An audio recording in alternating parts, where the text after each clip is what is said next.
ਬਿਸਮਿल्लाहिर्रहमानिर्रहीम अस्सलामुअलैकुम या इली हक हैदर। उम्मीद करना ਤੁਸੀਂ ਸਾਰੇ ਭਰਾ ਠੀਕ ਹੋ ਤੇ ਅੱਲਾਹ ਤਾਲਾ ਤੁਹਾਨੂੰ ਸਾਰਿਆਂ ਨੂੰ ਠੀਕ ਰੱਖੇ ਜੀ।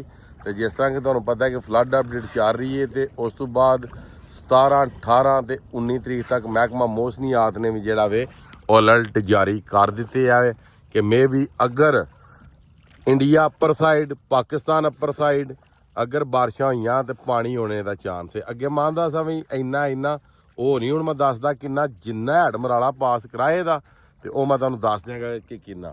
ਸਭ ਨਾਲ ਪਹਿਲਾਂ ਰਿਵਰ ਚਨਾਬ ਦੀ ਰਿਪੋਰਟ 54000 ਤੋਂ ਉੱਠ ਕੇ ਰਿਵਰ ਚਨਾਬ ਜਿਹੜਾ ਇਹ ਟੁਰ ਗਿਆ ਜਨਾਬ 75000 ਤੇ ਖਾਨਕੀ 68000 ਤੇ ਕਾਦਰਾਬਾਦ 65000 ਤੇ ਚਨਿਓੜ 46000 ਤੇ ਤ੍ਰਿਮੂ ਜਿਹੜਾ ਵੇ ਉਹ ਜਨਾਬ 87000 ਤੇ ਉਸ ਤੋਂ ਬਾਅਦ ਪੰਜਨਾ ਦੀ ਜਿਹੜਾ 2 ਲੱਖ ਤੇ ਜਨਾਬ ਮੇਰੀ 87000 ਤੇ ਜਸਟਰ ਰਾਵੀ ਦੇ ਮਕਾਮ ਤੇ 9000 ਸ਼ਿਦਰਾ 11000 हैड बल्लो की 34000 हैड सदनाई 26000 दरिया सतलज ते हले भी जनाब खतरे मंडरा रहे ने।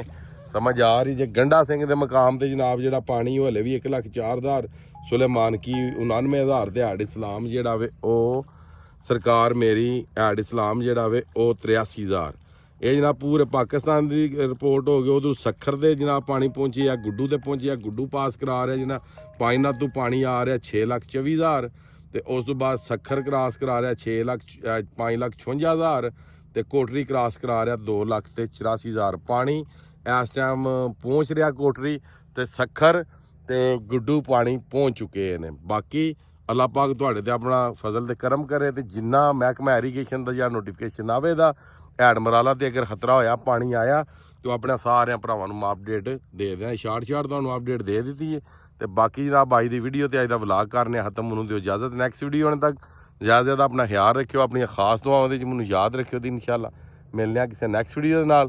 ਤੇ ਉਸ ਤੋਂ ਬਾਅਦ ਜਿਹੜਿਆਂ ਭਰਾਵਾਂ ਨੂੰ ਹੁੰਦੀ ਨਾ ਤਕਲੀਫ ਉਹ ਨੋਟੀਫਿਕੇਸ਼ਨ ਥੱਲੇ ਸੱਟਿਆ ਕਰੋ ਪਾਣੀ ਦੇ। ਸਮਝ ਆ ਗਈ ਜੇ ਉਂਝ ਜਵਾਬ ਨਾ ਦਿਆ ਕਰੋ।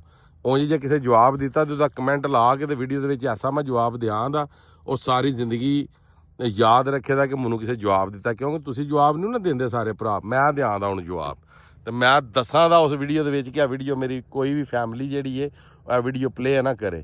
ਫਿਰ ਵੇਖਿਓ ਉਸ ਵੀਡੀਓ ਦੇ ਵਿੱਚ ਮੈਂ ਕਈ ਦੇ ਫੁੱਲ ਪਰੋਂਦਾ ਜਿਸ ਤਰ੍ਹਾਂ ਇਸ ਜਾਲ ਦੇ ਵਿੱਚ ਮੱਛੀ ਪਰੋਈ ਗਈ ਹੈ ਨਾ ਉਸੇ ਤਰੀਕੇ ਦੇ ਨਾਲ ਮੈਂ ਫੁੱਲ ਪਰੋਵਾਂ ਦਾ ਤੇ ਮੈਂ ਦੱਸਾਂ ਦਾ ਕਿ ਇਹ ਨਹੀਂ ਕਿ ਮੈਂ ਕਿਸੇ ਤਨਖਾਹ ਤੇ ਨਹੀਂ ਬੈਠੇ ਆ ਕਿ ਮੈਨੂੰ ਤਨਖਾਹ ਦੇ ਦਿੰਦੇ ਮੈਂ ਦਰਿਆ ਤੇ ਆਉਣਾ। ਨਹੀਂ, ਮੈਂ ਜਨਾਬ ਮੇਰੀ ਸੋਸ਼ਲ ਮੀਡੀਆ ਦੀ ਇੱਕ ਤੇ ਨਾ ਲੱਤ ਰੱਖ ਕੇ ਨਾ ਪੈਰ ਰੱਖ ਕੇ ਤੇ ਆਇਆ ਵਾਂ ਉੱਤੇ। ਠੀਕ ਹੈ, ਮੈਂ ਕਿਸੇ ਦਾ ਨਾ ਸਿਸਟਮ ਚੁੱਕ ਕੇ ਨਹੀਂ ਆਇਆ ਉੱਤੇ, ਮੈਂ ਆਪਣੀ ਮਿਹਨਤ ਤੇ ਆਇਆ ਵਾਂ ਉੱਤੇ, ਹੱਕ ਸੱਚ ਬਿਆਨ ਕਰਕੇ ਆਇਆ ਵਾਂ।